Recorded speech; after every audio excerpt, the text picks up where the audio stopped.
324. The transition of leadership from Ertuğrul Ghazi to his son Osman marked a decisive moment on the Anatolian frontier. Following Ertuğrul's death, Osman inherited not only command of the Kaya tribe, but also responsibility for a strategically positioned border territory facing Byzantine strongholds.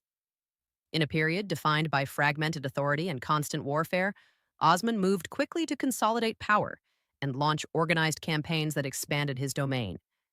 His early conquests would become foundational to the emergence of a new regional power. When Osman assumed leadership, the frontier environment was both dangerous and full of opportunity.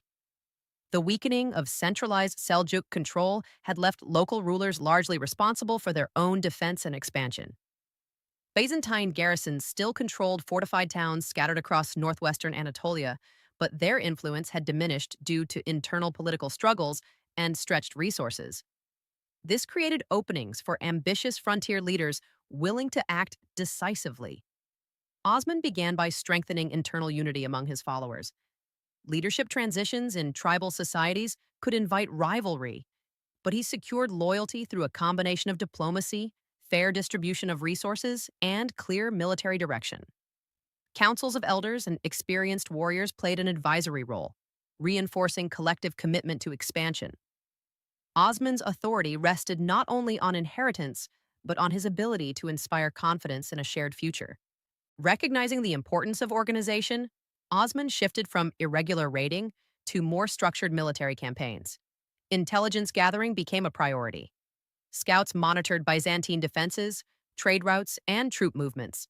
This information allowed Osman to plan targeted operations aimed at isolating and capturing key strongholds rather than engaging in unfocused skirmishes. His strategy emphasized patience, preparation, and the efficient use of manpower. The first wave of campaigns focused on smaller frontier forts that served as defensive outposts for larger Byzantine centers. By seizing these positions, Osman weakened regional coordination and secured staging grounds for further advances. His forces relied on mobility and surprise, often launching attacks at moments when defenders were least prepared. Successes in these engagements boosted morale and attracted additional warriors eager to join a rising power. Captured strongholds were quickly integrated into Osman's expanding territory. Rather than destroying these fortifications, he reinforced them and stationed loyal commanders to oversee administration and defense. Settlers were encouraged to move into newly secured areas, stabilizing the population and supporting economic development. Markets reopened under new management, ensuring a steady flow of supplies to military garrisons. As Osman's reputation grew, alliances with neighboring groups became increasingly important. Some local communities chose cooperation over resistance, negotiating arrangements that preserved a degree of autonomy in exchange for protection. These agreements reduced the need for prolonged sieges and allowed Osman to extend influence without exhausting his forces. Diplomacy and warfare functioned as complementary tools in his expansion strategy. The capture of larger Byzantine strongholds required more complex operations. Osman's commanders coordinated multi-phase assaults that combined siege tactics with psychological pressure. Cutting supply lines forced defenders into difficult positions, while demonstrations of strength discouraged relief efforts. When fortresses fell, their acquisition sent a clear message that the balance of power on the frontier was shifting. Economic considerations played a central role in Osman's campaigns. Control of fortified towns meant access to trade routes and taxation. Revenue generated from commerce supported further military activity and infrastructure improvements. Roads were secured to facilitate movement of goods and troops, strengthening connections between scattered settlements. This integration transformed a loose frontier territory into a more cohesive political entity. Osman also invested in building administrative capacity. Trusted lieutenants were appointed to govern newly acquired lands, ensuring consistent enforcement of laws and collection of revenues. Systems of justice emphasized order and predictability, encouraging merchants and farmers to operate with confidence.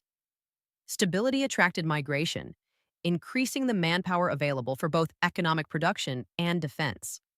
Religious and cultural institutions reinforced Osman's legitimacy. Spiritual leaders accompanied campaigns and participated in community life, promoting unity among diverse populations.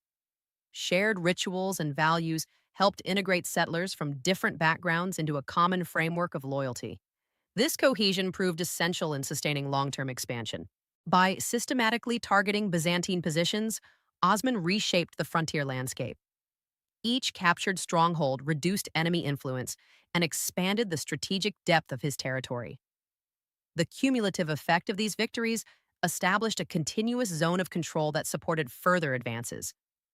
Observers noted that what began as localized campaigning was evolving into a sustained project of state formation.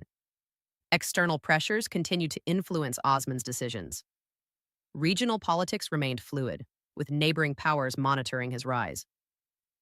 To navigate this environment, he balanced assertive expansion with pragmatic restraint, avoiding overextension while consolidating gains.